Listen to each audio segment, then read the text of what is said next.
قوله بصور يمكن أن يقال مراده بصور نفس تلك الأشياء باعتبار حضورها عنده تعالى.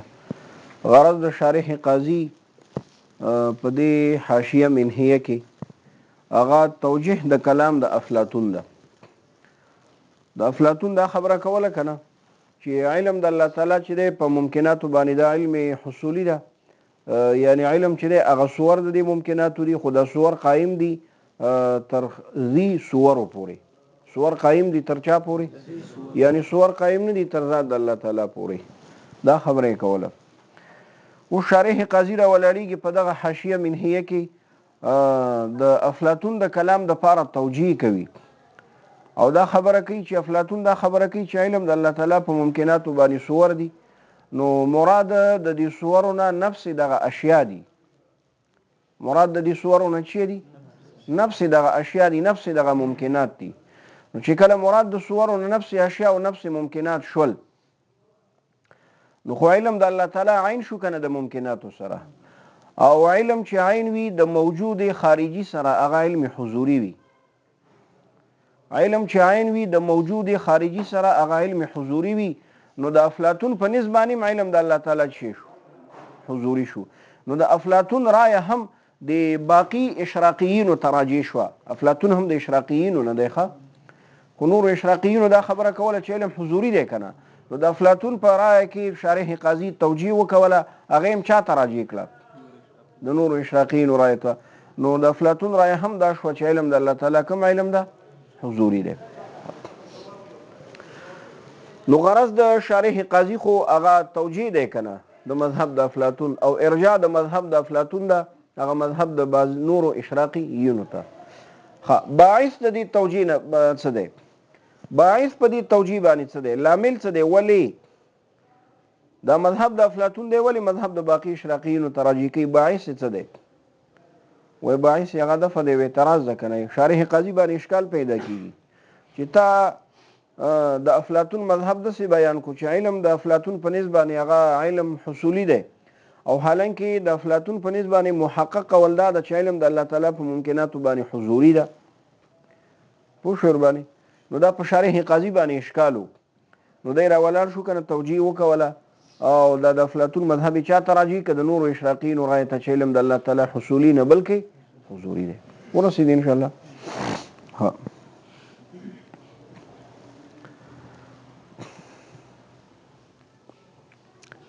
خو بیا هم دا ضعیفه دی. ها بیا هم دا څه دی؟ دا ضعیف دی ځکه هلته د تصریح کړی ده ونقل عن افلاطون ايضا انه حصولي. که یوازې بتوسط صور قید ور باندې ویلی وای کنه نو بیا به هم خبره جوړه شوې وه. وا خو تصریح شوې ده کنه چې حصولي په دې باندې ورسېدي. که چېرته مطلب دا دی کنه هغه د دې حاشیې منهیې نه صرف نظر وشي او د شارح قاضي دغه عبارت ته وکتلی شي چې فذهب البعض الى ان علمه بالاشياء صور قائمه بذاته تعالی، دې کې بیا توجیه کیږي ځکه دې کې تصریح نه ده شوې. ښه دې کې تصریح نه ده شوې چې حصولي. دې ټکي ته پام کوئ. صحیح ده ان شاء الله. قوله دا قول د شارح قاضي چې بصور يمكن و ممکن دا یقال چې ویلی شي مراده مراد د افلاطون بصور په صور سره هغه نفس تلك الاشیاء نفس دغه اشیاء دي باعتبار حضورها، په اعتبار د حضور د دې اشیاء سره عنده تعالی، د چا په نس په اعتبار د حضور د دې اشیاء سره د الله تعالی سره. په دې باندې ورسېدي. و اطلاق الصور على الاشياء غرض شارح قاضي دفع دی و اعتراض ده. حاصل اعتراض دا دی چې کله د افلاطون په نسبت باندې د صور نه مراد اشیاء دي، نو په صور په اشیاء باندې بیا ولې اطلاق د صور وک؟ په اشیاء باندې بیا ولې اطلاق د چا وک؟ د صور وک. حالانکه صور د صورت جمع ده او د صورت متبادره معنا څه شی ده؟ شی موجوده من الاخر. د صورت متبادره معنا څه ده؟ شی موجوده من الاخر، یعنی هغه شی کوم چې په ذهن کې موجودی او اخیستل شوی وي د چا نه؟ د شی آخر نه. نو تا ولې اطلاق په اشیاء باندې د چا وکړه؟ د صور وکړه. نو دی جواب کوي و اطلاق الصور. حاصل د جواب دا ده چې اطلاق د صور په اشیاء باندې دا په اعتبار د مجاز مستعار سره ده. مجاز مستعار دی ته وایي چې د معنا موضوع له د لفظ او د معنا مستعمل فيه د لفظ ترمنځ علاقه د تشبیه وي، چې د معنا موضوع له د لفظ او معنا مستعمل فيه د لفظ ترمنځ علاقه کوم علاقه وي؟ علاقه د تشبیه وي. دلته معنا موضوع له د صورت هغه شی موجوده من الاخر ده او معنا مستعمل فيه نفس شی شو، نو دغه شی او دغه شی موجوده من الاخر ترمنځ علاقه چا د علاقه د تشبیه ده، په دواړو کې حضور علمي ده. دغه شی کې حضور علمي شته او په هغه صورت هغه شی موجوده من الاخر کې هم حضور علمي شته. مجاز مستعار شو کنه. نو دی وی اطلاق الصور و اطلاق د صور على الاشیاء په اشیاء باندې به اعتبار الحضور العلمي، په اعتبار د چا سره ده؟ د حضور علمي سره. شائع دا شائع ده عندهم د منطقيانو په نسبت اطلاق د صور په اشیاء باندې په اعتبار د حضور علمي سره دا شائع او مشهور ده. شائع څه معنی؟ مشهور ده. عندهم په نسبت چا؟ منطقيانو. وانما سميت مجردة. غرض د شارح قاضي د دې عبارت نه دفع د اعتراض ده. حاصل اعتراض ده تا ویلې چې د افلاطون په نسبت مراد د صورونه هغه اشیاء دي. ها نو چې کله مراد د صورونه هغه اشیاء شو، نو بیا خو توصیف د دې صورو په مجرده سره نه صحیح کیږي. توصیف د دې صورو په مجرده سره نه صحیح کیږي کنه. په دې باندې پوهیږي ولی دا توصیف د مجرده کم ځای کې شوی دی، خو قائمتون بذاتی تعالی کې شوی کنه. قائم به تر ذات د الله تعالی. نو قیام د مادی کیږي که د مجرد کیږي؟ د مجرد کیږي کنه. قیام د چا کیږي؟ د مجرد کیږي. نو دی جواب کوي حاصل د جواب دا ده چې د توصیف د صور او هغه صور چې مراد ورناشیا دي په مجردتن سره، دلته د تجرد نه مراد تجرد عن الماده نه ده. د مجردتن دا معنا نه ده چې مجرد به وي د ماده نه. د مجرد دا معنا مجرد به وي د تغییر نه. مجرد به وي د چا نه؟ د تغییر نه. وانما سميت مسمى کړل شو دا صور مجرد اشیاء مجردتن ولی لعدم تغییرها، لوجه د عدم تغییر د دې اشیاءونه. بهذا الاعتبار دا بهذا الاعتبار دفع د یو بل اعتراض ده. حاصل اعتراض ده ته وی چې د اشیاء ته مجرد ځکه ویلې مراد د تجرد نه تجرد عن التغییر ده. مراد د تجرد نه تجرد عن التغییر ده.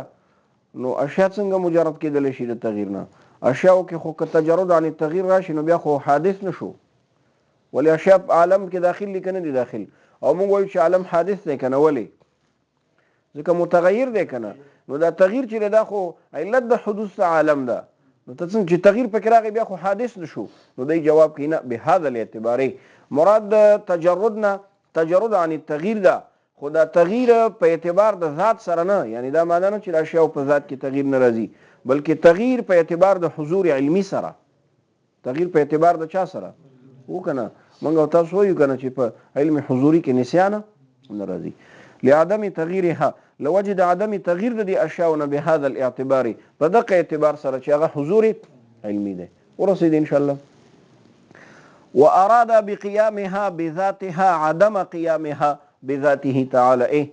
غرض شارح قاضي د فدیو اعتراض حاصل لاله چې کله مراد د دې صورونه هغه اشیاء شو، چې کله مراد د دې صورونه چی شو؟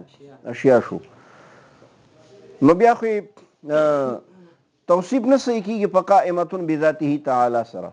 ولی ځکه اشیاء کې خو بعضی اعراض هم شته دي کنه. اشیاء کې بعضی چی دي؟ اعراض دي.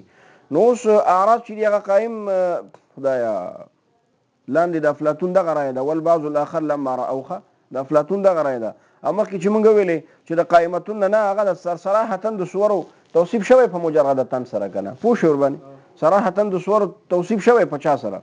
په مجردتن سره. نو قائمتن بذاتیه تعالی باندې اشکال پیدا کیږي چې ته مراد د صورو نه غاشیا دي. نو اشیاء کې خو بعضی اعراض هم شته کنه. نو چې اعراض شو هغه بیا څنګه قائمتن بذاتها شو؟ اعراض قائم بذاتی که اعراض قائم بالغیری؟ نو شارح قاضي جواب کوي چې مراد دلته د قیام نه هغه لازمه معنا ده، د قیام بذاتها نه لازم معنا ده. دا صور با قائمي تر خپل ذات پورې. د دې سره دا لازم دی چې دا با قائم نه وي تر ذات د الله تعالی پورې. د قیام د دې صورو بذاتها پورې، عدم قیام بذات الله څه شی دی؟ دا لازم دی کنه. ځکه مراد دلته چی دی ورما؟ نو اراده کړی ده بقیامها په قیام د دې چا سره؟ د دې صورو سره بذاتها. څه شی اراده کړی ده؟ عدم قیامها، عدم قیام د چا؟ بذاته تعالی تر ذات د چا پوری.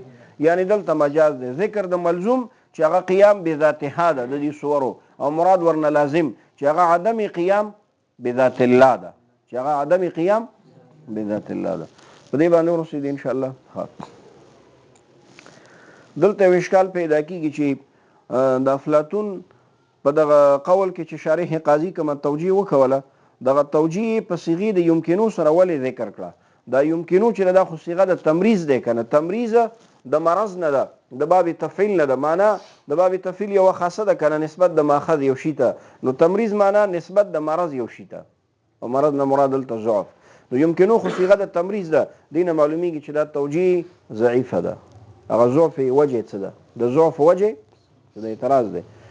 نو ته به جواب وکړي چې د ضعف وجه دا ده چې په دې توجیه باندې اشکال پیدا کیږي. هغه اشکال اگر که مجاب ده، هغه اعتراض او اشکال اگر که مجاب ده، جواب ورنکیږي، خو بیا اشکال خوسته کنه. هغه اشکال دا دی، ته وایي چې مراد د صورو نه غاشیه شو، نو معترض وایي چې دلته دا اختلاف چې بیانېږي کنه، دا اختلاف هغه په علم فعلی د الله تعالی کې دی، چې دا حصولی دی که حضوری دی. علم فعلی هغه علم چې هغه موقوف علیه د خلق ده، چې موقوف علیه د خلق ده. نو اوس که مراد د دې صورو نه اشیاء شي، نو بیا خو تقدم د اشیاء په اشیاء باندې راځي. وکنه علم د الله تعالی په اشیاء باندې هغه علم حضوری دی. د افلاطون د قول بیا حاصل دا شو کنه، او دغه علم چې دی عین دی د چا سره؟ د دې ممکناتو سره. علم حضوری کې عیني کنه، نو دغه اشیاء چې دي کنه د خلق د اشیاء لپاره موقوف علیه شو، اشیاء د خلق د اشیاء لپاره شي شو موقوف علیه شو. نو تقدم د شي په خپل نفس باندې راغی کنه، نه راغی کنه، په تا اشکال باندې پوهیږي. نو ته به جواب وکړي چې مولا صاحب دلته ګوره یو وجود اجمالی د ممکناتو ده، او بل وجود تفصیلی د ممکناتو ده. وجود اجمالی د ممکناتو چې دی کنه، د هغې منشأ خو الله پاک ده، نو هغه عین دی د چا سره؟ د الله سره. هغه عین دی د چا سره؟ دا د دوی رایه ده. ښه، دوی داسې وایي. په دې باندې ورسېدي چې وجود اجمالی د ممکناتو دا څه دی؟ عین دی د الله تعالی سره. ولې؟ ځکه الله تعالی د ممکناتو څه دی؟ منشأ او علت دی کنه. په دې باندې پوهېږي.